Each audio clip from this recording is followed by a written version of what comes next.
I'm doing 10 romance books per trope to recommend to you, and the first one we're talking about is small town romance. Hi, I'm Lacey, I love to read. Thanks for coming to my channel. I want to do a few videos focusing on 10 romance books for different tropes, and I'm starting off with my favorite trope, which is small town romance. I have 10 books that I liked enough to keep, so I know hopefully you'll find at least one in this video that you like. But let's get started.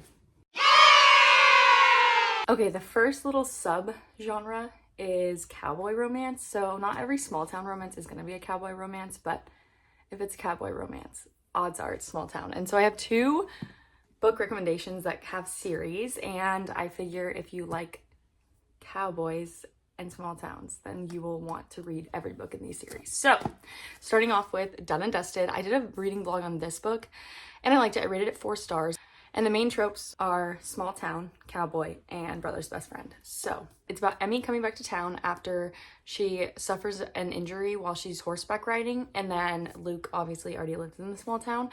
And it's just a fun time. And there's, I believe, 3 more books in this series, and so this is just the first one, but I figure if you like this one, you'll want to continue the rest of the series. And I don't want to give too much away in these little blurbs because a lot of people like to go into things blind, and so just know, brother's best friend, he's so sweet. And if you want to know more of my thoughts, I did do a reading vlog on this one, but good one to start off with if those things are up your alley. And then the next one, obviously, I feel like if you know cowboy romance and you don't know Elsie Silver, then I don't know what is going on. But Elsie Silver has a few different series, and this is, I don't even know what the series is called, but it's all like the less, like Flawless, Heartless, da-da-da-da.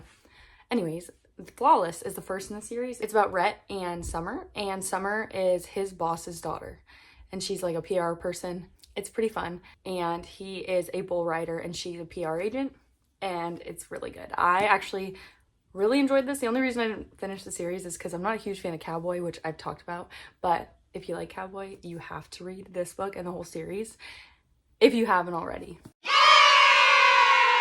Okay, the next little subgenre I have is that he's the one from the small town. So I have 3 books for that. The first one, I also did a reading vlog on, Part of Your World. I love this book. 5 stars, it's so good. He's the one from the small town. She's from a big city. She's a surgeon. He is kind of like the catch-all. He does everything in the city. He owns an inn. He's like the mayor, but then he literally does everything. It is so good. There's a reverse age gap, so she's older and he's younger. It's such a good book, and it's her trying to find her way in what she wants to do and where she wants to be, and obviously she's like, I can't be part of your world, and vice versa. Like they're very much not in each other's realm, and it's just so good. I loved it. It is probably one of my favorite small town romances I've ever read, so I definitely recommend this one. The Long Game by Elena Armas. This is my favorite book by her. He is the one who went to the small town. He's a retired soccer player, and then she kind of got exiled for her behavior from Miami to the small town. And so obviously like small town boy, even though he didn't grow up there, but city girl. It's so good. I think this book kind of made me realize that this isn't one of my favorite tropes, and it's just so good. It's really cute. He coaches a youth soccer team, and it's adorable, and I think she becomes the manager of it if I remember correctly, and it's just so cute. So I definitely recommend this book. And then there's another book, The Fiancé Dilemma, that comes after this. I did a reading vlog. I didn't love it, but I did love this book, and I think that this one is like a must read if you love small town romances. Next up is Well Met. I don't hear this talked about nearly enough. It is so cute. It is the cutest little rom-com. He's the one from the small town. She moves back to help her sister, and it's so cute. It's set in a Renaissance fair, which when I first saw that and started reading it, I was like, this is not me. But it was so good and so cute. It's so light and fluffy, and it's still one of my favorite books. He's very like type A, rigid, shy, and he just wants the Renaissance fair to be perfect, and she's just like kind of blowing it all up. Not in a bad way. She's just coming in and bringing new ideas, but it's so good. If you need like a cute, light, small town romance, this is absolutely the best one to pick. And then another favorite. I feel like this little subgenre has some of my favorite books, but The Simple Wild. This is on my list to reread this year, and It's just so good. He is from the small town in Alaska, and she moves back to kind of like build a relationship with her estranged father. It's so good. I still think about it, and I think I read it like almost 4 years ago, and I plan to reread it this year, and I just hope I love it just as much. But it's so good. He's so grumpy. She is very much city girl, like, and he can't stand that, and it's just so cute. It's so good. If you're gonna pick, no, I can't even say that because there's so many books in this. This is obviously my favorite trope. I'm like obsessed with every book, but I definitely recommend this.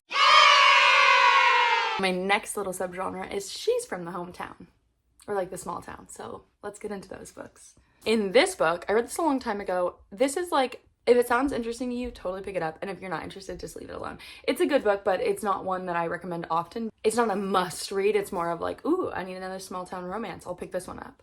Piper and Harrison, a royal family comes to live in her small town, and so she kind of gets involved with the bodyguard. It's very fun. She is a teacher and has a spicy romance book podcast, and so that's kind of like a part of it too. Like, you know, she's a teacher and she can't have this life outside of teaching, and so it's kind of like she's hiding a secret, and then also the secret of being with him. So it's a fun time. And then the next one is Savor It by Tara DeWitt. This is my favorite Tara DeWitt book. I'm so excited for the next one to come out. It's a part of a series. Savor It's the first one. She's from the hometown. He's a chef. He gets kind of like exiled in a way. He has to move and help set up this new restaurant in a small town where she lives. She's like the catch-all. She does everything for everyone. She's so sweet. She's so loving. And he actually is kind of the father to his late sister's teenager. And so he has a teenager with her. Not her. He has a teenager with him. Whoa. And so he moves there, and it's very cute and sweet, and it's a fun time. And I'm really excited for the next book in this series.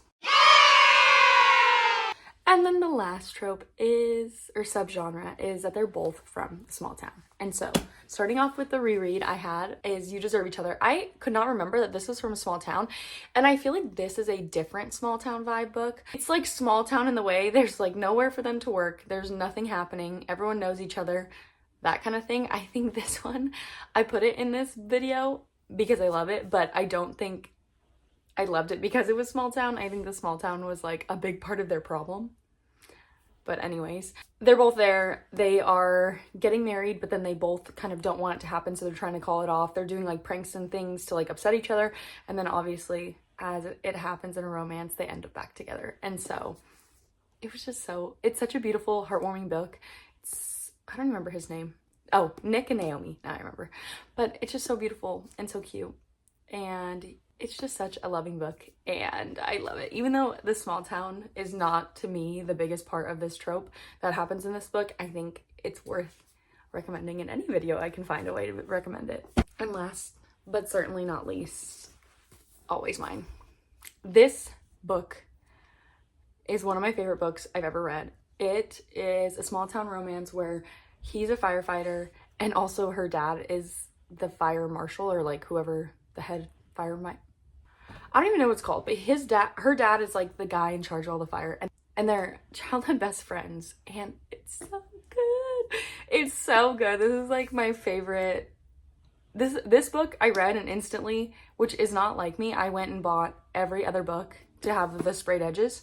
I bought every single one after that because I was like, I need this.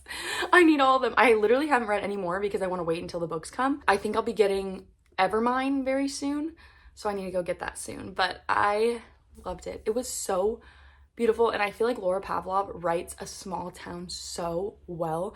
You immediately feel like a part of their family, and you feel like you understand like the dynamic of the small town. You feel like you're a part of it. It's so good. I'm obsessed with it. She's a baker, he's the firefighter. It's so cute, best friends, and it's just so good. And I'm not a huge fan of childhood best friends or like friends to lovers, but this book made me a fan. It was so good. And I hear the other books in the series are even better, so I can't wait to read them. But I 100% recommend this book, and I think if you like small towns, you're going to love this. So these are my 10 romance recs for the small town trope. I hope you like this video. I really liked making it, and I plan to make it for more tropes. So leave a comment below if you have a specific trope you'd like me to make a video on, because I absolutely will. But thanks for coming to my channel. I really hope I see you in the next video.